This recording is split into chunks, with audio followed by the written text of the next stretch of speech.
بهذه التعزية الحسينية راح تشوف صور فاجعة الكوت خاليها بالبداية. هيئة أنين فاطمة بالحلة شارع 60 كانت تعزيتهم اليوم مختلفة.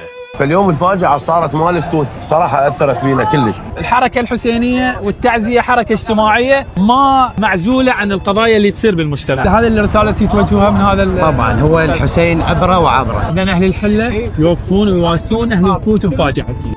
ندخل؟ ومن دخلنا شفنا بهاي التكية أشياء قديمة تراثية محافظين عليها وعارضيها. دقدني كلش قديمات. أنت شو توزع بالموكب؟ جو كعك وحلاوة.